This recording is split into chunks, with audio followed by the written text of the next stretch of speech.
Good evening, ladies and gentlemen. Welcome to my two fellows, Vicky and Lillian. Actually, today I am not the host. So let's give it to Lillian. Good evening.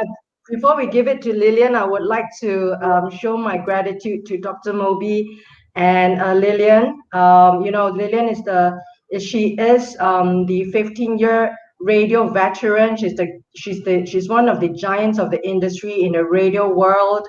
It's such an honor to have her, and definitely such an honor again to have Dr. Mobi being consistently one of the main pillars of the podcast world.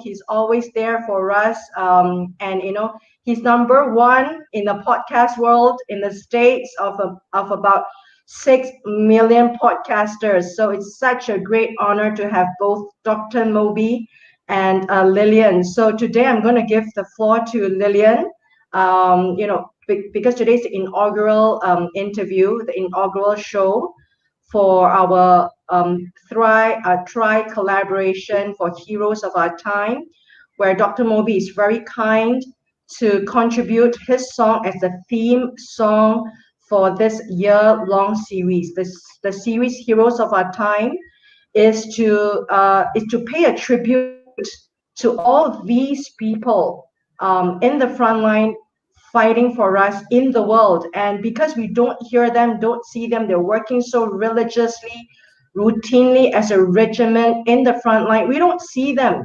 They don't want to be celebrities. They just want everyone to be safe.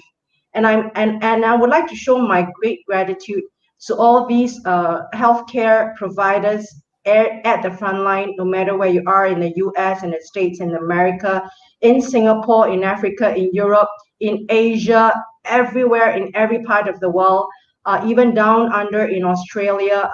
We give our salute to all these healthcare providers out there.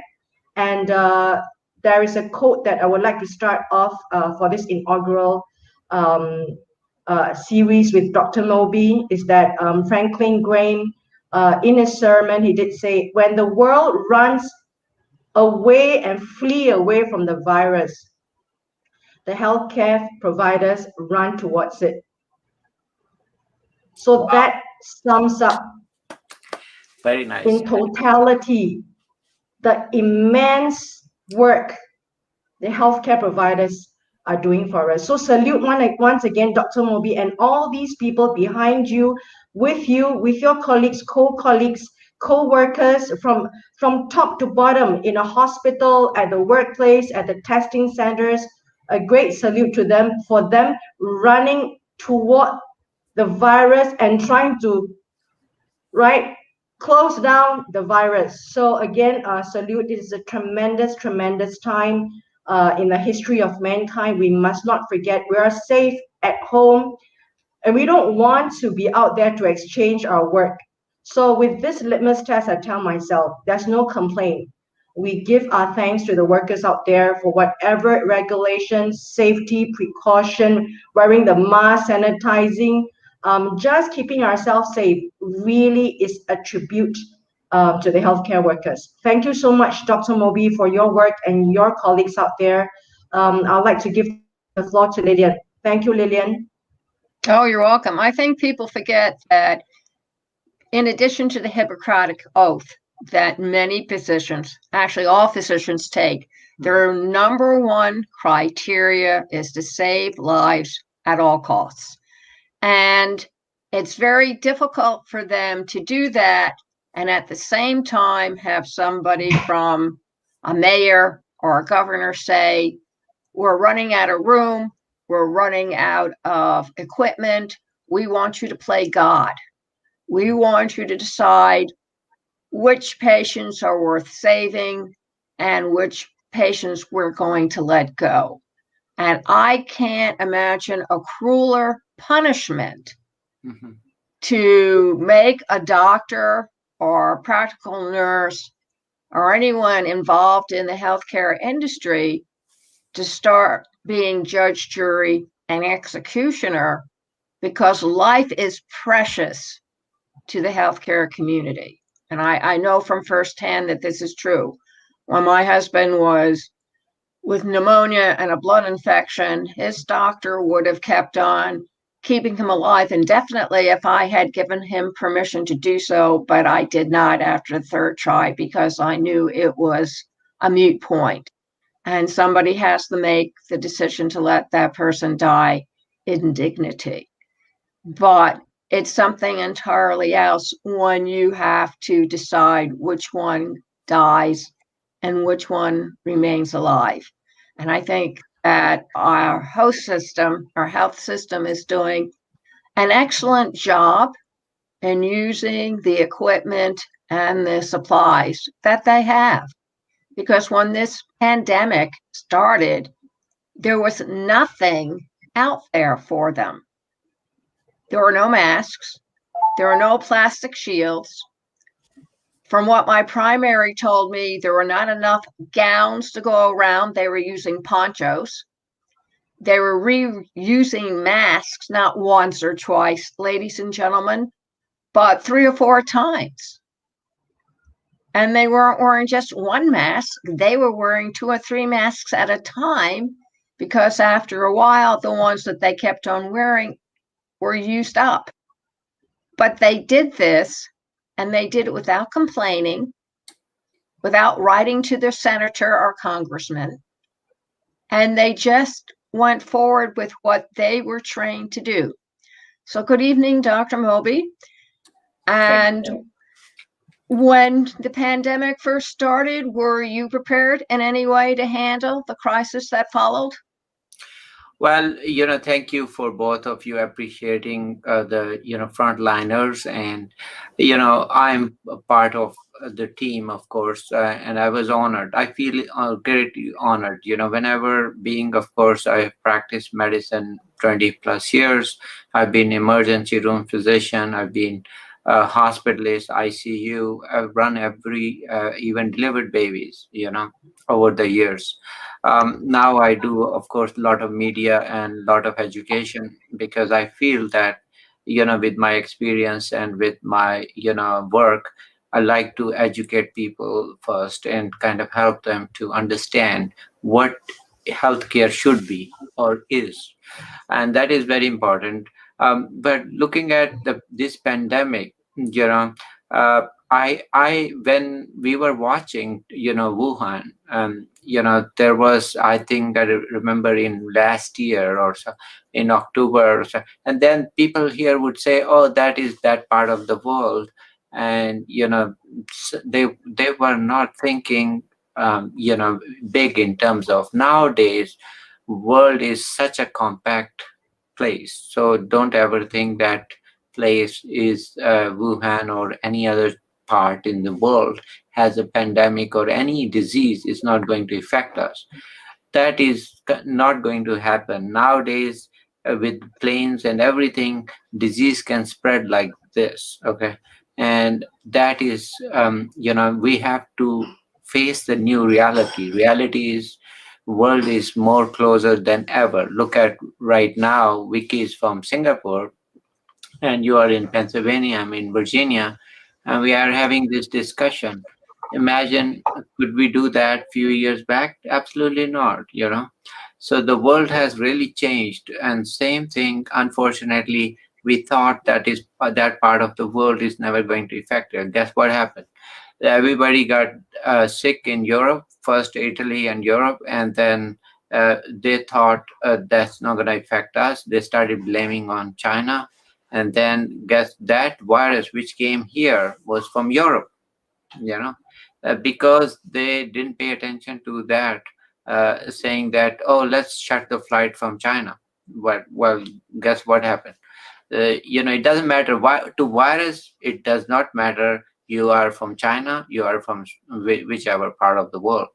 It's going to infect all of us, whether we are black, white, or. It's sad thing is that we yes, some minorities will do worse, and some will they have health issues and they will do worse. That's true. But I had a feeling back at that time that is going to really drastically change.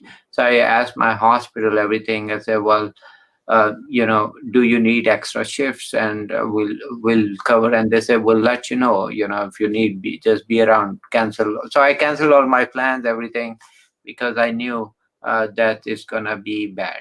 Okay, and I still have feeling.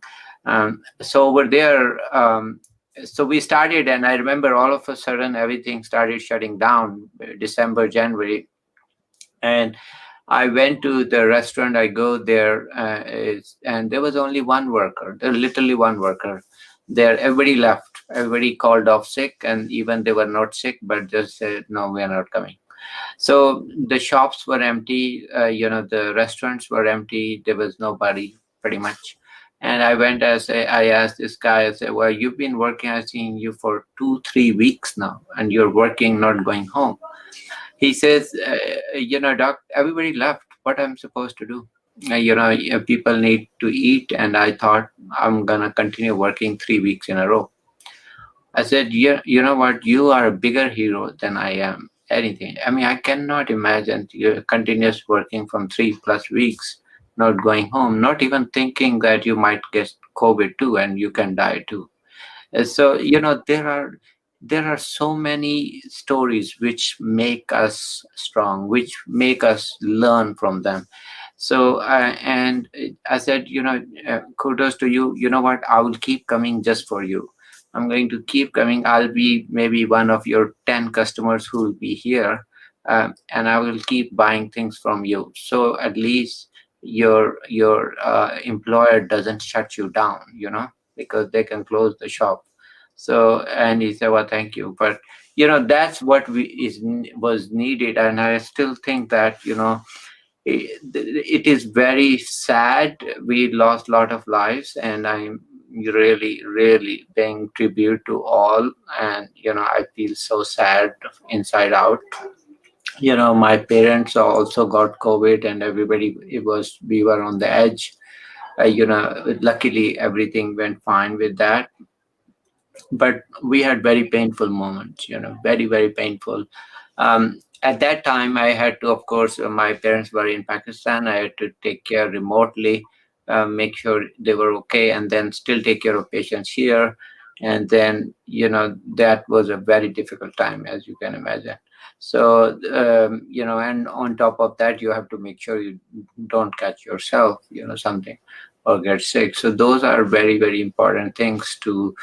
It's been, of course, journey with a lot of work, but I think what makes us all kind of strong and learn is these examples. The frontliner I told you, and then I wrote, actually. I didn't want to say. One night I was on call, feeling so sad because we kind of ran few codes, and nobody survived. At that, I think, was more of trauma than COVID, but there were a lot of people with COVID outside. And that kind of, it was really down, very sad and down with that whole notion, because for us to see physician, anybody passing away, it's a very sad feeling, because, we try to save life always. So, but, we have seen, of course, many people dying. But every death brings such a sadness to us. We are humans, we are not robots. Um, so that kind of prompted me to write a song, and exactly I was on call, and then it's interesting. I wrote that in 1 hour. Yeah. So it's just because there was so much to tell and say.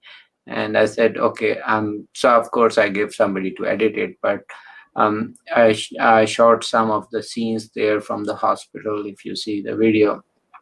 And it was just, all we can say is, then when I was walking back the hallway, I asked, and I again thought, and this person who was cleaning, and he was such a gentle soul, such a nice person. And I talked to him. I said, "Oh, how are you doing?" So he told me, and I said, same thing. He's been working long shifts, many shifts. A lot of people called off. A lot of people, they don't have Everybody, you are absolutely right. Everybody took oaths, but a lot of people who are not very honest on that, you know, they will come back when they see, when they get, when they want to get the paycheck. But sad, but that's true, you know. But there are always people who would just say, okay, that's fine. Yes, getting paid is one thing, but it's our honesty, it's our integrity, it's our, you know, how we, that's how it defines us. So that's what exactly happened. So I was really humbled, and also kind of made me think that you know, there are so many great examples, and that's why I have him in the video pictures. And you know, because I wanted to honor him, I wanted to, you know, I said how many, and this guy, of course, cleans the hallway. You know how important a job is Yeah. that. Yeah. Cleaning the bed, cleaning the every patient who goes there, he or she cleans that bed and takes out the garbage. And you know, those patients could be, of course, all COVID. And then, you know, it is such a important topic. And but I don't know, money can tank that, you know. You know, that's like beyond me. I mean, I'm like overwhelmed with that feeling that people have such a great integrity, you know, that they really don't care about just their lives. Well, I Well, I think think that that people. Go ahead. Go ahead, Vicky. Because Go ahead, Vicky. yeah. no, no, she You said, know, Dr. Mobi, I think we have forgotten that, like what you say, you know, the people who are actually the pillars and the backbone of the whole infrastructure. We're talking about the infrastructure, the logistical setup from cradle to grave, from alpha to omega, the whole frontline people. And we sometimes, like what you say, we forget about these cleaners because they are the one that keep everyone safe because they need to keep sanitizing, disinfecting the place, yeah, and they are the one that we must not forget that they are the one who are keeping us safe in the yeah, hospitals, at the swab centers, the testing centers, at the clinics. And these are the people who are paid the lowest and the lowest hierarchical ranks. And a yeah, lot of times, these people who are actually at the foundation of it, we forget about them. And they ask for so little. And yeah, but yeah, yet they play such a huge role. yeah. Dr. And Mobi, and thank you for your sensitive soul. You know, I would like to bring the conversation to your song. You know, the lyrics actually spoke. It's like a poetry. You know, I would like you to explain how did this creative process. You said that you actually did this in an hour. It must have been such a creative process, and you are a doctor. You are using your left brain and your right brain, right? Because it's such a creative artistic process in writing a song, coming up with the music and then with the lyrics. Could you tell us how did this creative process go? okay. And you know, this is very interesting that you know, I am of course practicing medicine for so many years, and Yeah. now I'm doing media and writing. My book is out first, and then this media, and now I'm doing so many shows, podcasting, and of course started with podcasting videos. I did movie, and also did a song. Now it is very interesting that things in this part of my life are happening which I never ever thought it would be in my strength anyways. Not even strength, but even interest. Okay, I mean, I love music. I mean, don't take me wrong, but I love music. I'm into songwriting. No, never did that before. But this COVID kind of just kind of brought, it can bring best out of you for some reason. Actually, I when we were short in ventilators, I did design a portable ventilator. Okay, So I filed the with the copyright and so forth. I did a demo, and it was a low cost ventilator system for my country when they really needed ventilators, and I thought I could help that. But I didn't pursue that. I did kind of all the demo, and I sent them. But in the end, they luckily the need for ventilator went down, and everything was fine. But I mean, who would think that I would sit and design that? I mean, I'm doctor, not engineer, So, but this is what COVID did to us. It kind of tapped those abilities in us, which we never thought we would do that. Same starts for songwriting. I was kind of so much, touched by his work, and it was just, I think, 2 o'clock at night. It wasn't even daytime. Okay. The 2 o'clock at night when we were having this conversation, and I'm tired, of course, all night working. And it just touched that part of your brain and heart that kind of brought that. And I thought, what should I say? And then everything, I said, well, exactly how my call started, and what conversation we had, and how did it go back. And that's all it is. It's exactly that night scenario, and just simple words. I did not need to invent anything. I just wrote that, and I had this amazing composer too, and he, of course, said, "What kind of music?" I said, "There should be sad kind of tones," and I gave examples. So then we came up with music, but this was kind of unbelievable, unbelievable. After that, I saw how the everything came out, and then we shot the video.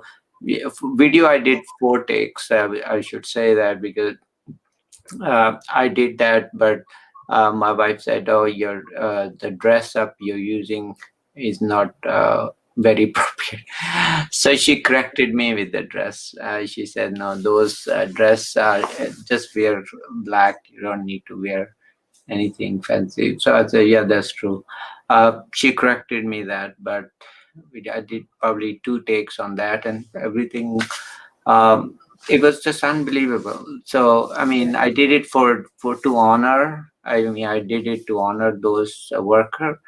Um, I mean, it's not done to be number one or anything, but I know a lot of people loved it, and my hospital employees and everybody, they loved it, and my co-worker, everybody, they said, "We did not know you can write music." And I said, I did not sing, I'm lip singing in that. And I said, "That's not my voice." And but I said, I did the video to promote it, because that's how the whole story. But it's amazing, things happen when you are touched in certain way, and you let your expression. That's amazing. I mean, I think it's, to me, I don't have even I don't know how it happened. Yeah, Dr. Mobi, lyrics or a song is like an artist, right? It's like a poetry. It has to come from the soul. It Yeah. is an honest reflection of what goes on in the mind, in the heart, in the soul, that comes out in the form of a lyrics. So I think the lyrics really, even though it's short, but it's so relatable, and it goes to the heart core of the situation, like what you said. You breaks your heart, and you hope that people took more precaution, that they should wear their mask. And you talked about in the lyrics, people were so sad. They did not have to say, they hope that they did not have to say the last goodbye. And Yeah. I thought that was so deep. And because you are a doctor, have seen those parting times, I want to ask you, Dr. Mobi, just to take up a little bit more time, bonus time from you. Um, were there once or twice in this period of pandemic, while you were in your shift, as you come across such heart-wrenching situation, you kind of like stopped and feel that, it needs to take the extra strength out of you. It is something that you've never seen. It is hard to go on. Did you have that kind of a point in your professional encounter? Yeah, and that is true. If you ask me, it happens every time we are on call or I'm working. We have cases. Everybody is precious and everybody is unique, and there are very very sad situations happen, and it breaks us. And I don't know. I can't imagine if I look back and I said, how did I get strength to go on? um, I I don't know, but I think these are people.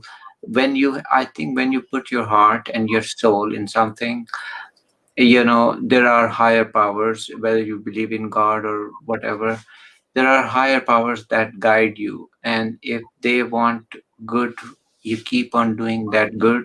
They will give you that power. Will give you more power to continue. If I think back, I could have. Uh, there was no reason for me to continue physically, but spiritually, I get a guidance. That's what makes unbelievable.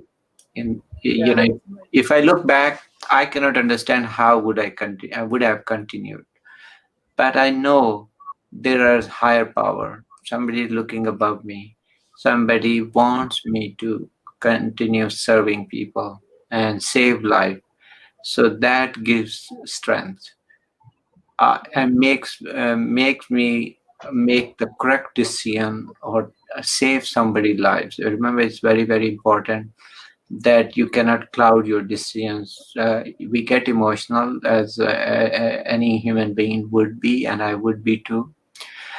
But I know that I have to think beyond my emotions because somebody's life could be at stake of making wrong decision, right? So I never let that cloud that, because for me that is more important than my emotions.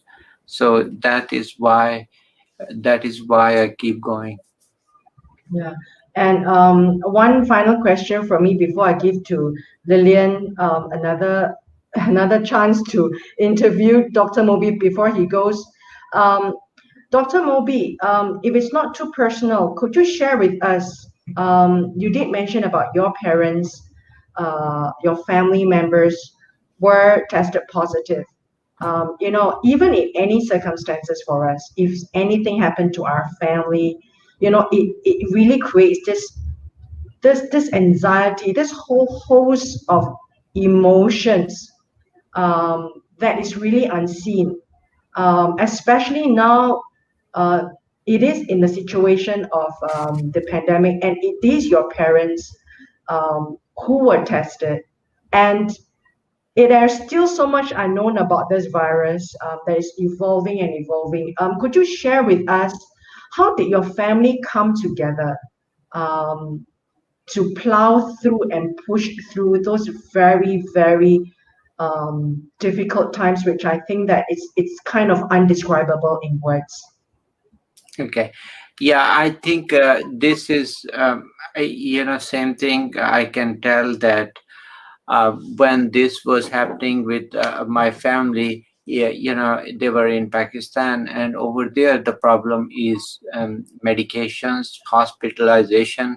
Everything is not as great as in US. Okay, and there was a time when my dad refused treatment, uh, Oh, and he said my mom, they had no problem, but my dad said no, I'm not going. Ambulance came and he said he would not go, and that was very difficult. So because he said no, I'm not going, and being a doctor, I knew that his life is at risk, right? And then you have a patient who is non-compliant, totally does not listen, and then you had to make a decision. And then I said, no, you are going that. And he would not listen. So finally, we got that. And worst thing was, even when there, doctors over there, they were not taking very good care. So they would say, especially if they know the patient is not listening, they would say, okay, let them then die, you know. So that is worse, right? And then on top of that, we didn't have medication. So I had to get medication literally about 36. I had to send somebody.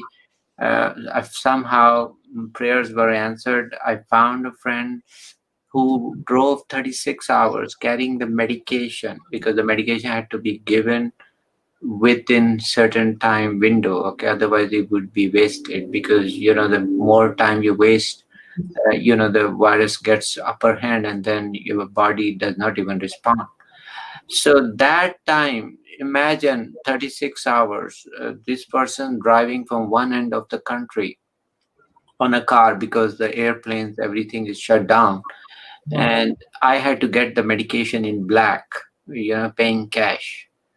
We got that medication, was put in freezer, and he drove, this guy, God bless him, drove 36 hours and then delivered the medication on time. He got that medication, got better. It's just miracle. I don't know. I don't even have words. I don't know how I found it, but it was supposed to. That's called destiny. That's called blessing. There is no calculation about it. There's nothing. I mean, there are so many steps could have gone wrong, right? So, but everything comes. So you keep fighting, and good things happen. Just pray and believe in miracles. Good things happen. Same thing for everyone too. Keep a hard work, keep saving lives. Good things will happen, believe me.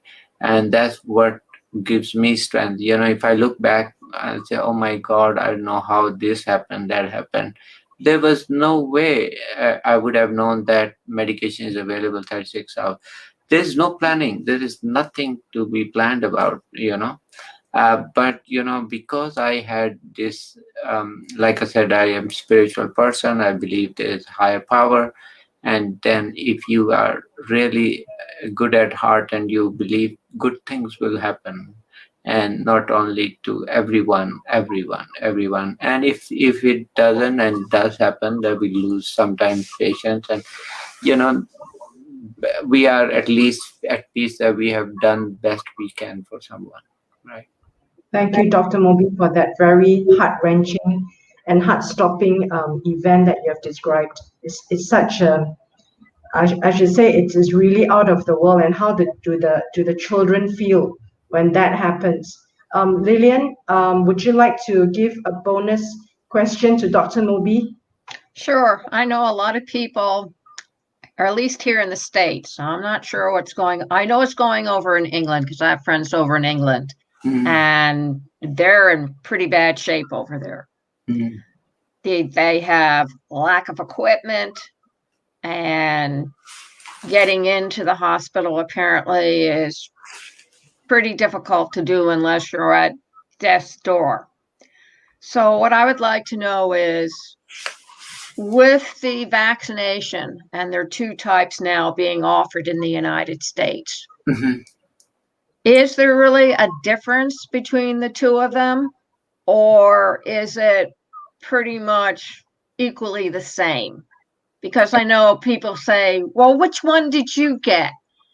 Well, quite frankly, I was given a vaccination. I'm in the 65 plus, but they won't give us our medical cards until we get our second inoculation. So I have no idea.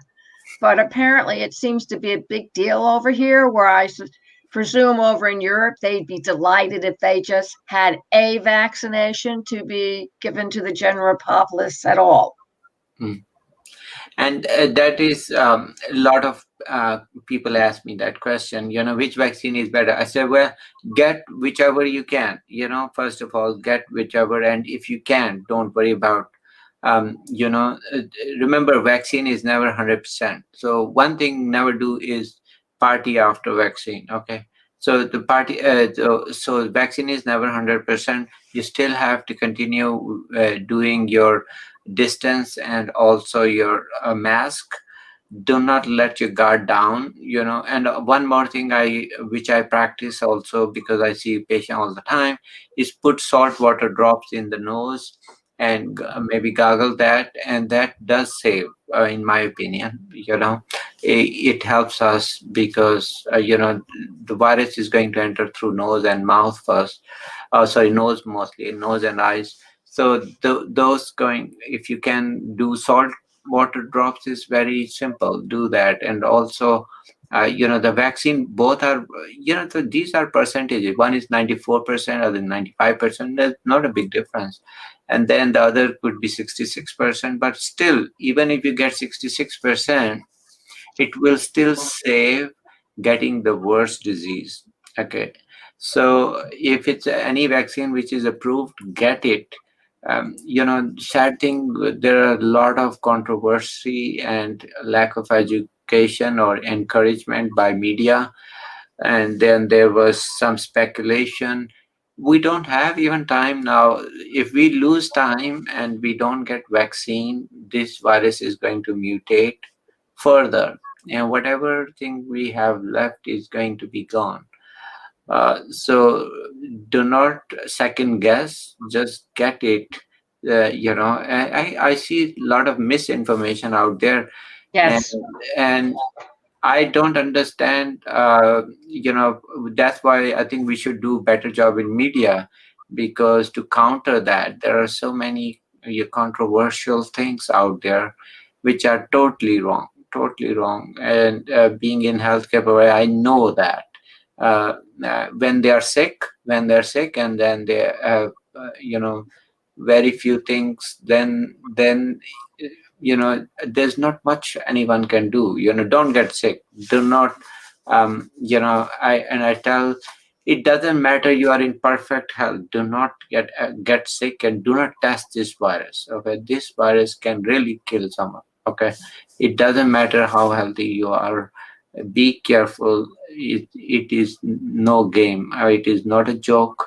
And it is, whoever thinks it's a joke, or don't ever get sick for any disease. Forget this virus. But you should be healthy, enjoying, and you know just be careful. Just this common sense. That's all.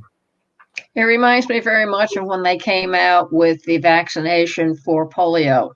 And Yeah. it was in the 50s. And they had no idea whether or not the vaccination would even work. We got it in sugar cubes. I mean, we were the first generation to get polio vaccinations. Hmm. And at that time, parents did not dispute whether or not their kids should get the vaccination. They had them lined up for miles because polio was a nasty disease. It robbed you of practically everything, I or know. put you in, so I don't understand why people do not, or at least the parents or grandparents don't remember that and say to their kids, why take a chance? Yeah, white. Why tempt province? And I was reading one of for the polio, somebody had this polio, and it affected all the parts of the lower limb, and this person is in iron lung for last 40 years. And this person has such a dedication and a courage that graduated, read all and can only move his tongue. This person became attorney, and it still says, no, I'm going to live my still life, can only move up till here. Everything is paralyzed because of polio. you know it's just unbelievable. Life is very precious. Enjoy while you can, but there is no time to play games here. Absolutely not. I was just curious because I know that I live in a senior community center. I'm the baby of the facility at Oh, 70. so Everybody else is 90 and 100, of course. And they have absolutely no fear of COVID. I mean, they take care of themselves. They don't tempt fate. They wear their masks. They stay 6 feet apart, but they have absolutely no fear. And I think it's because they already met their fear during World War II and the aftermath of World War II and what they went through there, and because they did go through some of the other pandemics that have raged either in the States or more especially over in Europe. But I find it very interesting that the seniors don't consider, they consider themselves at risk, but they're not fearful the way a lot of the other population is. And I find that very interesting. Yeah, and I think even that's good not to be fearful. I mean, I don't want anybody to be afraid, but be careful.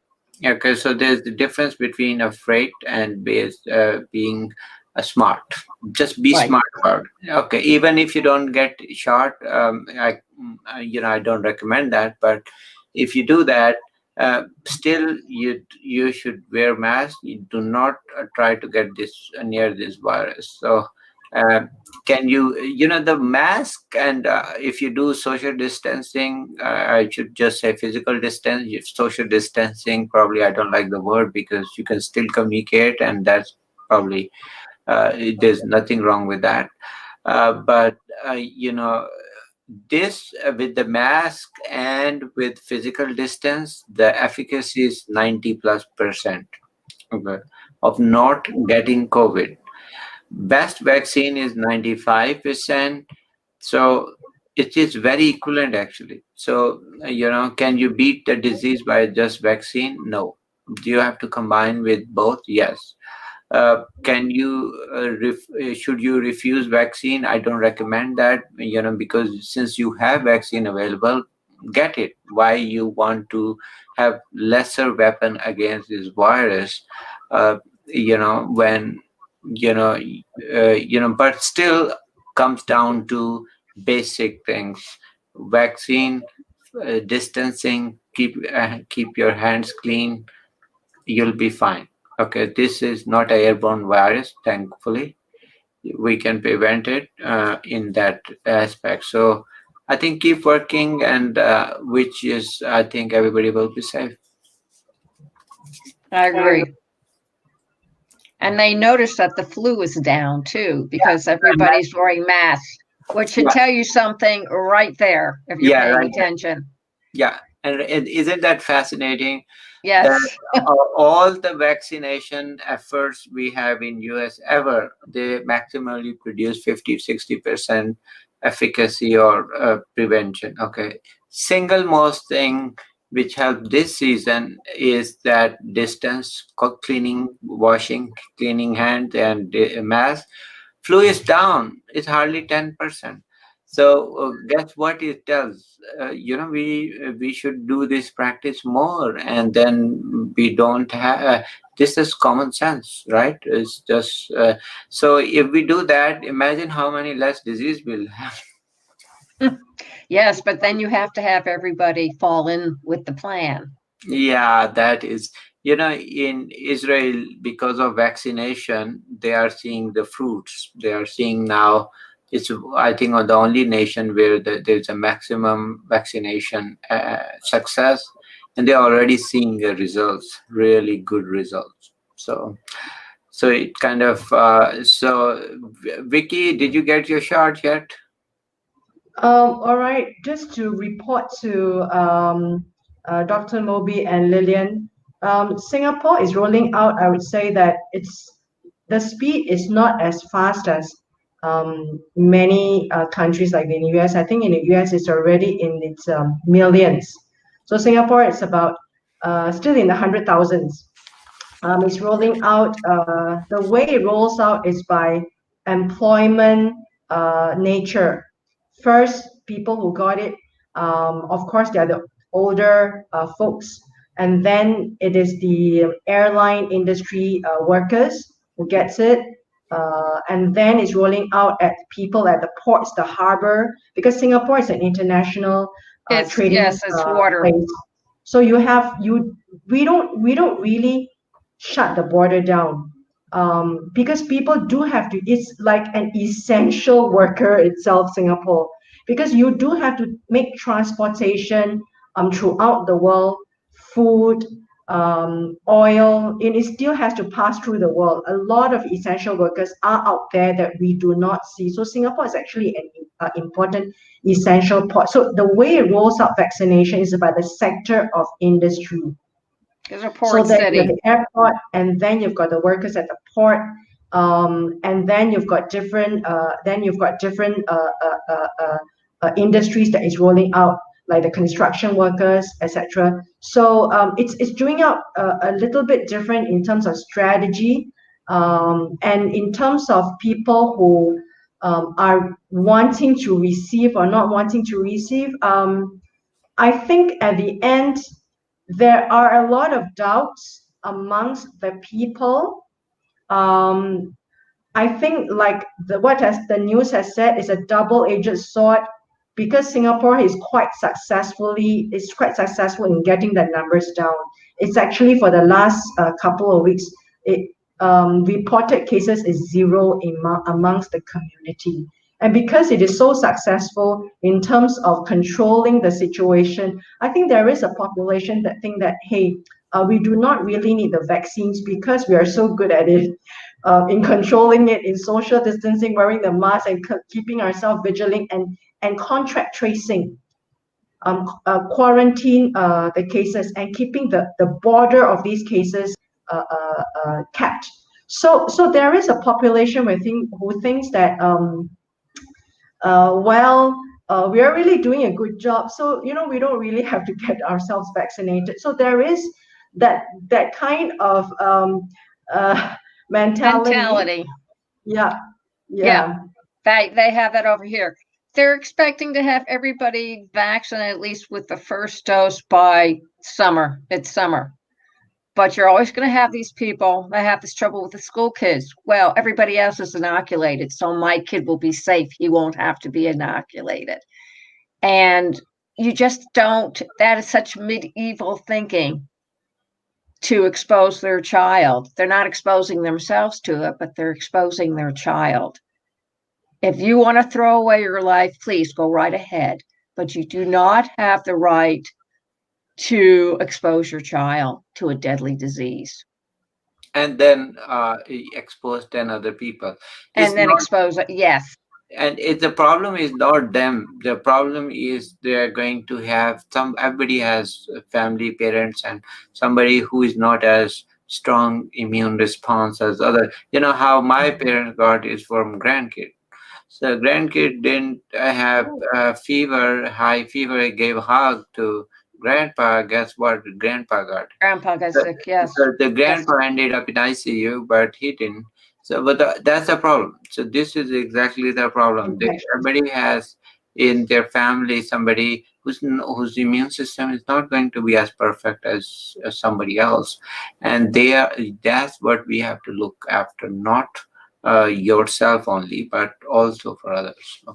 Absolutely. In my grandson's first grade class, more than half the class at any given time is out with COVID.